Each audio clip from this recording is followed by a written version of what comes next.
माता दी दोस्तों, स्वागत है आप सभी का आपके चैनल बिल्लू द ट्रैवलर में। आप देख रहे हैं माता वैष्णो देवी यात्रा की सीरीज का पार्ट 2। पार्ट 1 में हमने डिटेल में बात की कि कटरा कैसे पहुंचे और कैसे आप श्राइन बोर्ड की ऑफिशियल वेबसाइट से स्टेज, हेलीकॉप्टर और रोपवे की बुकिंग स्टेप बाय स्टेप कर सकते हैं। अगर आपने पार्ट 1 अभी तक नहीं देखा तो डिस्क्रिप्शन में उसका लिंक मिल जाएगा, उसे पहले देखना काफी हेल्पफुल रहेगा। इस वीडियो में हम शुरू से अंत तक माता वैष्णो देवी की यात्रा को ग्राउंड एक्सपीरियंस के साथ कवर करेंगे और आपको बताएंगे कि आप अपना दर्शन सुगम कैसे बनाएं।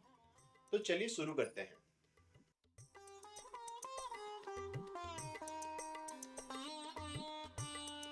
जम्मू या कटरा निकलने से पहले एक बार वेदर अपडेट जरूर चेक कर लीजिएगा ऑनलाइन, क्योंकि यहाँ बारिश और बर्फ गिरना काफी कॉमन बात है, खासकर जनवरी और फरवरी के महीनों में। थोड़ा सा पहले वेदर का आइडिया रखने से आप अपनी यात्रा की तैयारी अकॉर्डिंगली कर सकते हैं।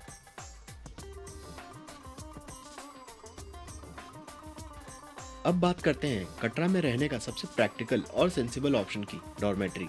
अगर आप सिंगल ट्रैवल कर रहे हैं या बैचलर ग्रुप में आए हैं तो मेरी पर्सनल एडवाइस रहेगी कि आप श्राइन बोर्ड की डॉर्मेट्री ही चूज करें। त्रिकुटा भवन में पर बेड चार्जेस सिर्फ 150 रुपए से स्टार्ट हो जाते हैं, और अगर आप एसी डॉर्मेट्री लेना चाहते हैं तो उसका चार्ज लगभग 200 रुपए पर बेड होता है। इस प्राइस रेंज में जो फैसिलिटी मिलती है वो ऑनेस्टली काफी इम्प्रेसिव है। काउंटर पर बुकिंग के टाइम आपसे आईडी प्रूफ मांगा जाता है, जो बिल्कुल नॉर्मल प्रोसेस है। बुकिंग के बाद जैसे ही आप डॉम में एंटर करते हो, पहला इंप्रेशन ही आता है, ये जगह यात्रियों के लिए सोच समझकर बनाई गई है। त्रिकुटा भवन की एक और बड़ी प्लस पॉइंट है, यहाँ क्लॉक रूम अवेलेबल है, जहाँ आप अपना एक्स्ट्रा सामान सेफली रखकर बिना टेंशन के यात्रा के लिए निकल सकते हो। अगर सर्दी का मौसम हो तो यहाँ आप 500 रुपए का रिफंडेबल सिक्योरिटी डिपॉजिट देकर कंबल भी ले सकते हैं, जो कि बाद में रिटर्न हो जाता है। सच बोलूं तो हमने कटरा में एक होटल में स्टे किया था, होटल श्री पैलेस, जो कहने को तो 4 स्टार कैटेगरी में आता है, लेकिन क्वालिटी और एक्सपीरियंस बिल्कुल उस लेवल का नहीं लगा। इसी वजह से मैं खुद आपसे ऑनेस्टली कह रहा हूँ, महंगा होटल लेने का कोई फायदा नहीं है, क्योंकि ग्राउंड रियलिटी ये है कि आप कटरा पहुँचते हो, थोड़ा फ्रेश होते हो और सीधा माता के दर्शन के लिए निकल जाते हो। ऐसे में होटल में सिर्फ पैसा ज्यादा जाता है, एक्सपीरियंस कुछ खास मिलता नहीं।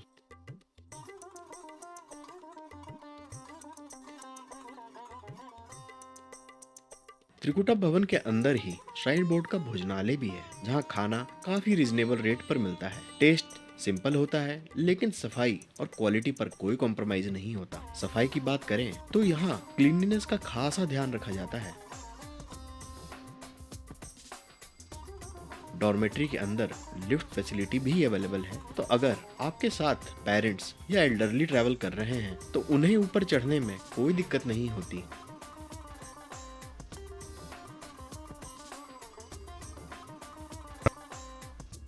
रूम्स के अंदर बेड साफ सुथरे होते हैं और सामान रखने के लिए प्रॉपर वुडन स्टोरेज बॉक्सेस बने होते हैं। इससे आपका लगेज सेफ रहता है और डॉम ऑर्गेनाइज रहता है।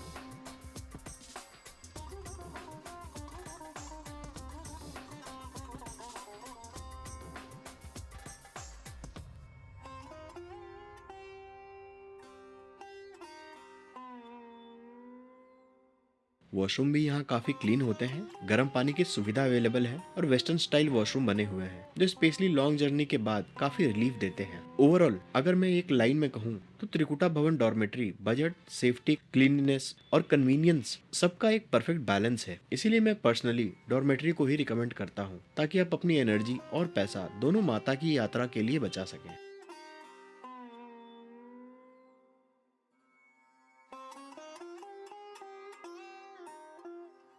त्रिकुटा भवन डॉर्मेट्री बस स्टैंड के बिल्कुल पास ही सिचुएटेड है, इसीलिए यहाँ रहने का सबसे बड़ा फायदा ये होता है कि आपको एंट्री पॉइंट तक पहुँचने में बिल्कुल भी परेशानी नहीं होती। बस स्टैंड के बाहर ही आपको आसानी से ऑटो मिल जाता है, जो आपको सीधा एंट्री पॉइंट तक ले जाता है। ऑटो ड्राइवर इस जगह को बाणगंगा एंट्री पॉइंट के नाम से ही जानते हैं, इसीलिए आपको ज्यादा एक्सप्लेन करने की भी जरूरत नहीं होती। एंट्री पॉइंट तक के लिए ऑटो चार्ज आमतौर पर 150 रुपए होता है, और ये रेट काफी स्टैंडर्ड माना जाता है और ये रेट फिक्स भी है। अब एक बहुत इंपॉर्टेंट बात, जब आपके दर्शन पूरे हो जाते हैं और आप वापस भवन से कटरा की तरफ लौटते हैं तो एंट्री पॉइंट से ये रास्ते में जो ऑटो मिलता है वो आमतौर पर 300 रुपए चार्ज करता है। ये ऑटो आपको वापस सीधा आपके स्टे जैसे त्रिकुटा भवन या किसी होटल तक छोड़ देते हैं। इसीलिए रिटर्न जर्नी के लिए इस बात का मेंटली प्रिपेयर्ड रहना काफी जरूरी है ताकि बाद में किसी तरह का कंफ्यूजन या आर्गुमेंट ना हो। ध्यान रखना कि रेट्स फिक्स्ड हैं और ये लोग 1 रुपए भी कम नहीं करेंगे, तो बार्गेन करके समय खराब करके कोई फायदा नहीं है।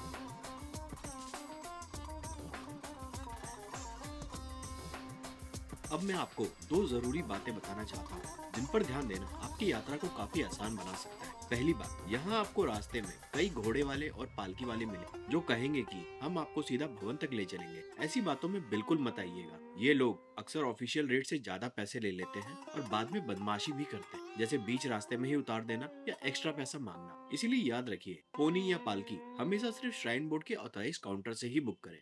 इसकी पूरी मैं आपको वीडियो के आगे के हिस्से में डिटेल में बताऊंगा। दूसरी जरूरी बात, मैं अक्सर देखता हूँ लोग नीचे से ही खाने पीने का सामान ऊपर ले जाने लगते हैं, लेकिन ये कॉमन गलती है। ऐसा बिल्कुल भी जरूरी नहीं है क्योंकि पूरी यात्रा के दौरान रास्ते में जगह जगह पानी के फिल्टर्स, प्याऊ और खाने पीने की दुकानें अवेलेबल होती हैं। ज्यादा बॉटल्स और खाना कैरी करने का कोई फायदा नहीं होता क्योंकि थोड़ी देर बाद उसका वजन आपको परेशान करने लगता है और यात्रा का मजा भी कम हो जाता है। अगर आप इन छोटी छोटी बातों का ध्यान रखेंगे तो आपकी यात्रा ज्यादा कंफर्टेबल, सेफ और इंजॉयबल हो जाएगी। बाणगंगा एंट्री पॉइंट पर पहुंचते ही सबसे पहले आपका RFID कार्ड स्कैन किया जाता है। उसके बाद सिक्योरिटी चेकिंग होती है जहां आपके बैग्स और सामान को चेक किया जाता है। ये प्रोसेस थोड़ा टाइम ले सकता है, लेकिन ये सब यात्रियों की सुरक्षा के लिए ही होता है। सारी चेकिंग पूरी होने के बाद आपको यात्रा शुरू करने की परमिशन मिल जाती है और यहीं से माता वैष्णो देवी की पवित्र चढ़ाई का असली सफर शुरू होता है। जैसे ही आप चेक पॉइंट के अंदर प्रवेश करते हैं, यहाँ से आपको आगे जाने के दो ऑप्शंस मिलते हैं। एक है नया रास्ता जिसे हम ताराकोटी मार्ग कहते हैं और दूसरा है पुराना रास्ता। इसी जगह पर आपको गुलशन कुमार जी का मुफ्त 24 घंटे चलने वाला लंगर भी मिलता है जहाँ यात्री थोड़ी देर रुककर प्रसाद ग्रहण करते हैं और अपनी यात्रा को शुभ आरंभ देते हैं। हम अक्सर पुराने रास्ते से ही यात्रा शुरू करते हैं क्योंकि पुराना रास्ता नए रास्ते के मुकाबले लगभग 2 किलोमीटर छोटा पड़ता है। इस रास्ते पर आपको बहुत सारी खाने पीने की दुकानें भी मिल जाती हैं जो थकान के बीच थोड़ा सुकून दे देती है। पुराने रास्ते का एक ड्रॉबैक भी है, इस रास्ते पर पोनी चलते रहते हैं, इसलिए कभी कभी थोड़ा डिस्टरबेंस हो सकता है। अगर आप बिना किसी डिस्टरबेंस के शांत मन से चलना चाहते हैं तो नया रास्ता यानी ताराकोटी मार्ग आपके लिए बेटर ऑप्शन हो सकता है। लेकिन पुराने रास्ते की सबसे बड़ी खूबसूरती यह है कि ज्यादातर यात्री इसी रास्ते से जाते हैं। लोगों की भक्ति, जय माता दी के जयकारे और उस पवित्र माहौल के बीच आपका सफर कब और कैसे कट जाता है इसका एहसास तक नहीं होता।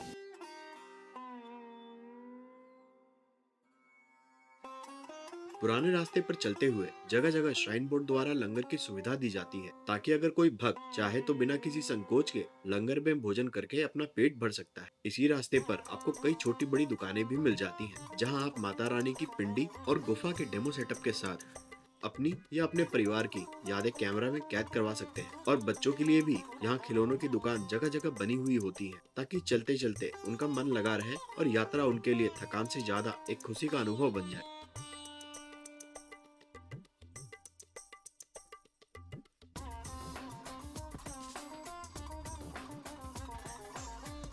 चेक पॉइंट से लगभग 300 मीटर आगे चलने के बाद हमें मिलता है बाणगंगा, जो माता वैष्णो देवी यात्रा का एक बहुत ही पवित्र और महत्वपूर्ण स्थल माना जाता है। माना जाता है कि जब माता रानी भैरवनाथ से बचकर जा रही थी तब उन्होंने यहीं पर अपना त्रिशूल जमीन में मारा, जिसे गंगा जी का पानी प्रकट हुआ। इसी कारण इस जगह का नाम बाणगंगा पड़ा। इसीलिए अधिकांश भक्त यहाँ रुककर स्नान करते हैं और मन और शरीर को पवित्र करके अपनी यात्रा को आगे बढ़ाते हैं। महिलाओं के लिए यहाँ अलग से बाथिंग एरिया भी बना हुआ जहाँ वो सुविधा के साथ स्नान कर सकते हैं। बाणगंगा पर ही आपको बाणगंगा मंदिर के दर्शन होते हैं। साथ ही मुंडन के लिए दुकानें और लंगर की सुविधा भी उपलब्ध होती है। यहाँ पर जगह जगह बैठने की सुविधा भी दी गई है ताकि यात्री थोड़ा रुककर आराम कर सके और फिर धीरे धीरे शांति के साथ अपनी यात्रा को आगे बढ़ा सके।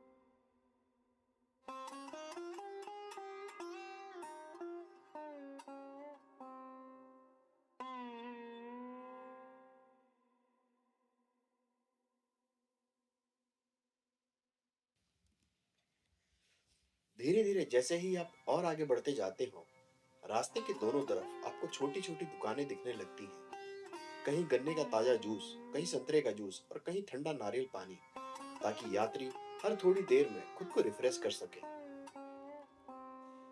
पुराने रास्ते पर हमेशा लोगों का एक जैसे हुजूम सा बना रहता है, लेकिन उस भीड़ के बीच भी सफाई कर्मचारी लगातार काम करते रहते हैं ताकि रास्ता साफ सुथरा बना रहे। श्राइन बोर्ड की यही बात तारीफ के लायक है कि कितनी भीड़ के बावजूद यात्रियों की सुविधा और सफाई पर कोई कॉम्प्रोमाइज नहीं किया जाता। कुछ ही दूर आगे चलकर आपको एक बाथिंग एरिया मिलता है, जहां पहाड़ों से आता हुआ क्रिस्टल क्लियर और बर्फ जैसा ठंडा पानी बह रहा होता है। लोग यहाँ रुककर स्नान करते हैं, थकान उतारते हैं और फिर ताजगी और शांति के साथ अपनी यात्रा को आगे बढ़ाते हैं। इस तरह पुराना रास्ता सिर्फ एक रास्ता नहीं रहता, बल्कि भक्ति, सुविधा और प्रकृति के संगम का एक जीवंत अनुभव बन जाता है। वेटिंग एरिया से आगे बढ़ते हुए अब मैं आपको पोनी, पालकी और प्रैम के बारे में कुछ बहुत ही जरूरी जानकारी देना चाहता हूँ। सबसे पहली और सबसे इम्पोर्टेंट बात, कभी भी पोनी, पालकी या प्रैम रास्ते के बीच से बुक मत कीजिए। अक्सर पोनी वाले कहेंगे आप डायरेक्ट हमारे साथ चलो, लेकिन ऐसी बातों में बिल्कुल मत आइए, क्योंकि बाद में या तो वो ज्यादा पैसे मांग लेते हैं या फिर बीच रास्ते में ही उतार देते हैं।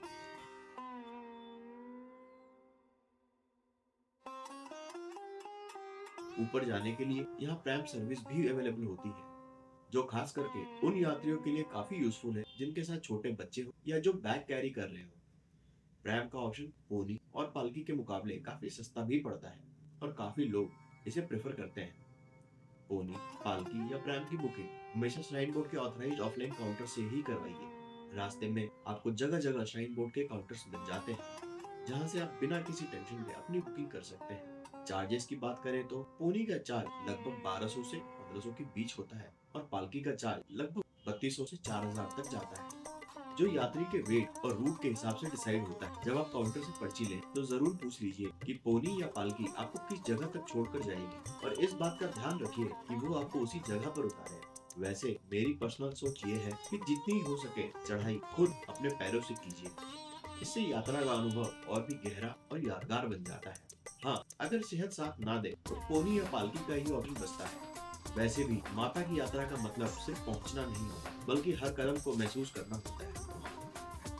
यात्रा के दौरान आगे बढ़ते हुए हमें मिलता है चरण पादुका मंदिर, जो माता वैष्णो देवी की यात्रा का एक बहुत ही पवित्र और महत्वपूर्ण पड़ाव माना जाता है। माना जाता है कि जब माता रानी भैरवनाथ से बचकर त्रिकुट पर्वत की तरफ जा रही थी, तब यहीं पर माता रानी के चरण चिन्ह जमीन पर अंकित हो गए, जिन्हें आज हम चरण पादुका के रूप में पूजते हैं। इसीलिए भक्त यहाँ रुककर माता के चरणों के दर्शन करते हैं और अपनी यात्रा के लिए शक्ति और आशीर्वाद प्राप्त करते हैं। चरण पादुका मंदिर सिर्फ एक मंदिर नहीं, बल्कि यात्रा का एक ऐसा पड़ाव है जहाँ भक्त को ये एहसास होता है कि माँ ने खुद इस रास्ते पर अपने चरण रखे थे। यहीं से यात्रा और भी आध्यात्मिक हो जाती है। एक बात जो यहाँ समझना जरूरी है, अगर आप नए रास्ते यानी ताराकोटी मार्ग से यात्रा करते हैं तो बाणगंगा, इच्छापूर्ति मंदिर और चरण पादुका कई पवित्र स्थल बीच में छूट जाते हैं। इसी वजह से हम अक्सर पुराने रास्ते को ही प्रेफर करते हैं, क्योंकि इस रास्ते पर भक्ति, परंपरा और अनुभव तीनों का संगम मिलता है।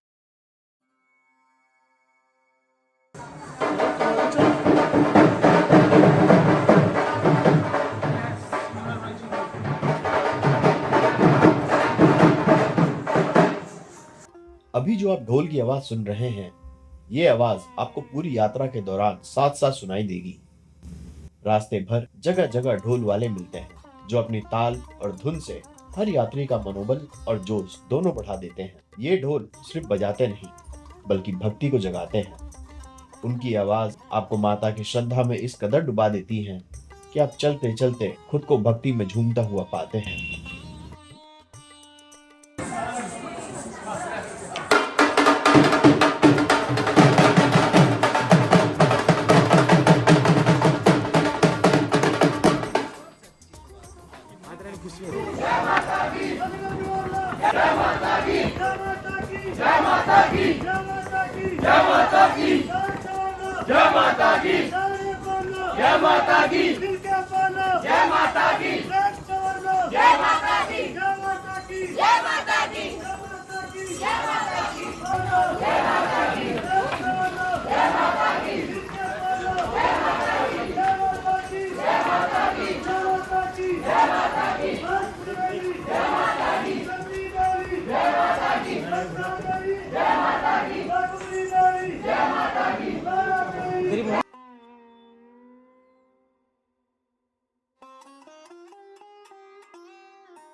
आगे बढ़ते हुए रास्ते में आपको श्राइन बोर्ड द्वारा संचालित ईटिंग पॉइंट्स मिल जाते हैं। ये भले ही निःशुल्क ना हो, लेकिन इनके रेट्स काफी सब्सिडाइज रखे जाते हैं ताकि हर यात्री आसानी से यहाँ खाना खा सके। यहाँ चाय सिर्फ 8 रुपए में और कढ़ी चावल या राजमा चावल 40 से 50 रुपए के बीच मिल जाता है। खाने की क्वालिटी काफी अच्छी होती है। खाना सिंपल होने के बावजूद टेस्टी और सुकून देने वाला लगता है। सफाई पर यहाँ खासा ध्यान दिया जाता है, इसीलिए अक्सर यात्री थोड़ी देर यहीं रुककर आराम करते हैं और चाय की चुस्कियों के साथ इस पवित्र सफर का आनंद उठाते हैं।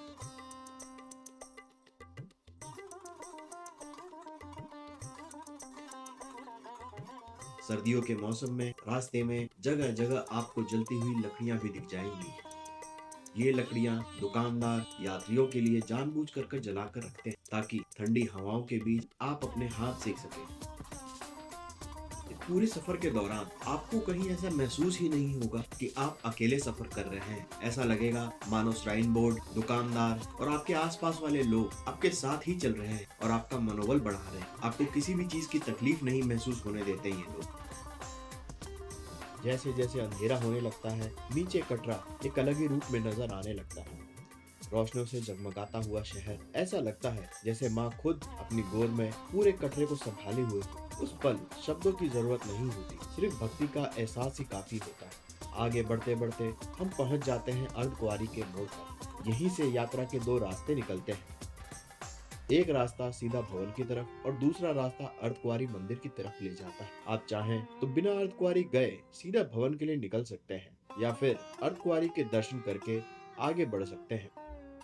बाणगंगा से अर्धकुंवारी का डिस्टेंस लगभग 5 किलोमीटर का होता है, जिसे आमतौर पर 3 से 4 घंटे में कवर किया जाता है। अक्सर लोग अर्धकुंवारी नहीं जाते क्योंकि यहाँ वेटिंग नंबर काफी लंबा मिल जाता है और दर्शन में टाइम लगता है। यात्रा के दौरान रास्ते में आपको जगह जगह फ्री मेडिकल कैंप्स भी मिल जाते हैं, जहाँ से जरूरत पड़ने पर तुरंत मेडिकल हेल्प मिल सकती है।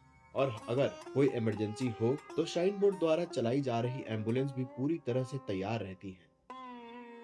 यही अर्धकुंवारी के मोड़ से ही आपको भवन तक जाने वाली इलेक्ट्रिक कार्स की सुविधा भी मिल जाती है। जो यात्री पैदल चलने में असुविधा महसूस करते हैं, उनके लिए ये ऑप्शन काफी कंफर्टेबल और कन्वीनियंट होता है। इन इलेक्ट्रिक कार्स की बुकिंग का पूरा प्रोसेस मैंने आपको वीडियो के पहले ही हिस्से में डिटेल में दिखाया था, इसीलिए यहाँ आप आसानी से उस डेमो को फॉलो करके अपनी बुकिंग कर सकते हैं।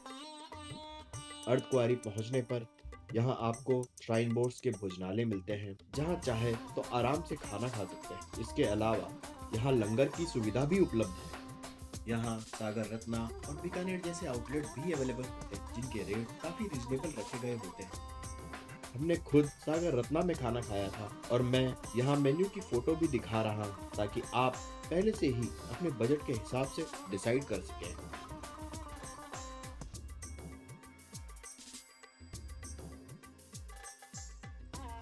और फिर धीरे धीरे चलते हुए हम पहुंच जाते हैं अर्धकुंवारी। अर्धकुंवारी का अपना एक बहुत गहरा महत्व है। माना जाता है कि माता वैष्णो देवी ने यहीं पर लगभग 9 महीने तपस्या की थी और इसी गुफा में माता ने भैरवनाथ से अपनी रक्षा की थी। इसीलिए अर्धकुंवारी के दर्शन माँ के दर्शन की यात्रा का एक बहुत ही पवित्र और आध्यात्मिक हिस्सा माना जाता है। अर्धकुंवारी सिर्फ एक मंदिर नहीं, बल्कि यात्रा का वो मोड़ है जहाँ भक्त थोड़ी देर रुककर अपने मन, शरीर और सांसों को दोबारा संभालता है। यहीं पर श्राइन बोर्ड द्वारा यात्रियों के लिए स्टे की भी सुविधा दी गई है, जिसमें रूम्स, डॉर्मेट्रीज और रेस्टिंग एरिया शामिल है। जो लोग थकान महसूस करते हैं या रात को यहीं रुकना चाहते हैं, उनके लिए फैसिलिटी काफी सेफ और वेल मैनेज्ड है। हम खुद भी यहाँ लगभग 2 घंटे रुके थे, सिर्फ आराम करने के लिए नहीं, बल्कि इस जगह के माहौल को महसूस करने के लिए। यहाँ की हवा में एक अलग ही शांति है, जैसे पहाड़ों ने खुद भक्तों को थोड़ा सा थाम रखा हो। लोग यहाँ बैठकर चाय पीते हुए चुपचाप नीचे की रोशनियों को देखते हैं। कोई आंख बंद करके माता का नाम लेता है,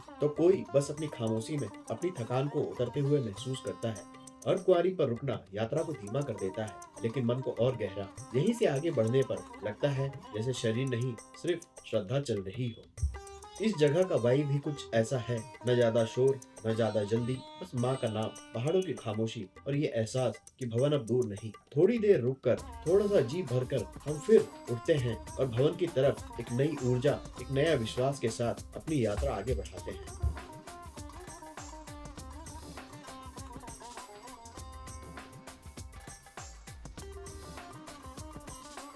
माता का नाम लेते हुए जब हम आगे बढ़ते जाते हैं तो पता ही नहीं चलता कि यह 5 किलोमीटर का सफर कब बीत जाता है। हर कदम के साथ बस माता का नाम होता है और रास्ता जैसे अपने आप ही पार होता चला जाता है। रास्ते भर माता के नाम का जाप चलता रहता है और इसी भक्ति के बीच थकान कब उतर जाती है इसका एहसास तक नहीं होता। और फिर वो पल आता है जब माता वैष्णो देवी भवन की पहली झलक नजर आती है। उस पल दिल अपने आप रुक सा जाता है, आंखें भर जाती है और मन सिर्फ इतना कहता है, माँ बुला लिया। वो एक झलक सारी थकान, सारा सफर एक ही पल में अर्थपूर्ण कर देती है। भवन से थोड़े पहले ही आपको मिलता है पार्वती भवन, जहां यात्रियों के लिए लॉकर्स, रूम्स, डॉर्मेट्रीज, वॉशरूम और बाथिंग रूम की सुविधा बनाई गई है। हाँ, एक बात याद रखिए, यहाँ के लॉकर्स अक्सर फुल रहते हैं, इसीलिए बेहतर होता है कि आप आगे वाले लॉकर एरिया का यूज करें।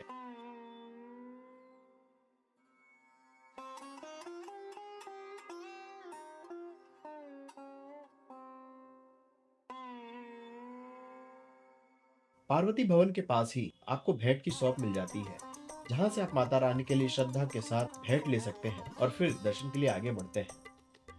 इसी एरिया के आसपास ही आपको भैरव बाबा के लिए रोपवे का ऑप्शन भी मिल जाता है, जो दर्शन के बाद यात्रा का अंतिम पड़ाव का रास्ता खोलता है। दर्शन के लिए जाने से पहले एक बहुत जरूरी बात याद रखिए, मंदिर के अंदर कोई भी इलेक्ट्रॉनिक आइटम, लेदर का सामान या कॉस्मेटिक आइटम अलाउड नहीं होता, इसीलिए इन सब चीजों को लॉकर में रखकर ही दर्शन के लिए जाएं।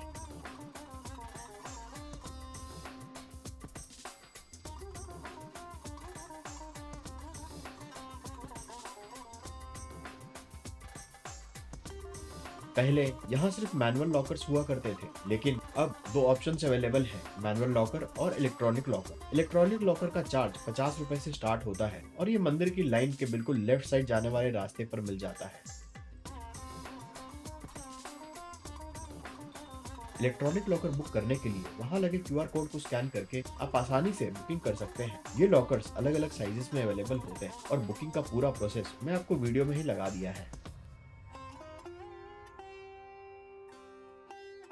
लॉकर एरिया के बिल्कुल पास ही आपको नहाने के लिए बेथिंग एरिया भी मिल जाता है, जहां दर्शन से पहले यात्री थोड़ा फ्रेश हो सकते हैं। इसी जगह से भैरव बाबा रोपवे का मैनुअल टिकट भी अवेलेबल होता है। अगर आपको ऊपर भवन के पास रूम नहीं मिले तो यहीं पर दुर्गा भवन नाम से एक बड़ा हॉल भी बना हुआ है। यहाँ आप 100 रुपए का रिफंडेबल सिक्योरिटी डिपॉजिट देकर कंबल ले सकते हैं और चाहे तो रात भर यही आराम करके सुबह भैरव बाबा के दर्शन के लिए केबल कार ले सकते हैं। ये ऑप्शन खासकर उन यात्रियों के लिए काफी यूजफुल है जो रात को ज्यादा चलना नहीं चाहते हैं और सुबह शांति से भैरव बाबा के दर्शन करना चाहते हैं। इलेक्ट्रॉनिक लॉकर बुकिंग का प्रोसेस काफी सिंपल है। आप वहां दिए गए QR कोड को स्कैन करते हैं, अपना मोबाइल नंबर एंटर करते हैं और पेमेंट कंप्लीट कर देते हैं। पेमेंट के बाद आपके WhatsApp पर एक यूनिक कोड आ जाता है, जिसके थ्रू आपकी लॉकर बुकिंग कंफर्म हो जाती है। ये लॉकर काफी सिक्योर होते हैं और सिर्फ उसी कोड से ओपन होते हैं। सब कुछ लॉकर में रखकर जब आप हल्का मन और शांत दिल के साथ दर्शन के लिए आगे बढ़ते हैं तो लगता है जैसे सफर खत्म हो गया हो और भक्ति अपनी मंजिल पर पहुंच गई हो।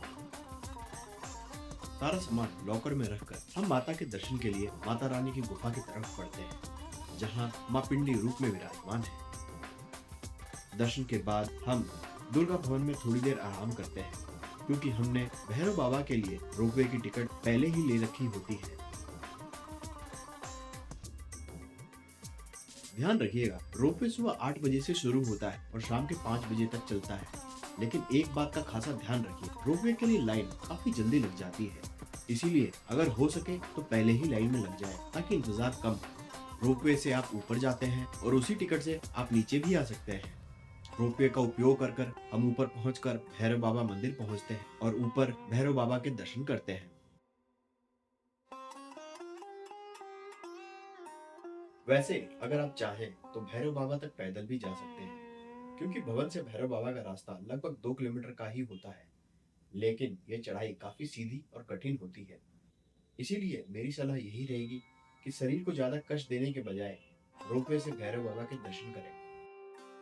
माना जाता है कि जब तक भैरव बाबा के दर्शन ना हो जाए, माता वैष्णो देवी की यात्रा पूरी नहीं मानी जाती। कहते हैं माता रानी ने भैरवनाथ को क्षमा और मोक्ष का वरदान दिया और तभी से भैरव बाबा के दर्शन यात्रा का अंतिम और आवश्यक पड़ाव बन गया। भैरव बाबा के दर्शन के साथ ही हम अपनी यात्रा का शुभ समापन करते हैं। इस पल मन में न कोई थकान होती है, न कोई शिकायत, बस माँ के आशीर्वाद का एहसास होता है। अगर आपने इस पूरी यात्रा में एक कदम भी मेरा साथ महसूस किया हो तो मेरा प्रयास सफल माना जाएगा। इस वीडियो को देखने के लिए दिल से धन्यवाद। माँ वैष्णो देवी आप सभी पर अपनी कृपा बनाए रखे। जय माता दी।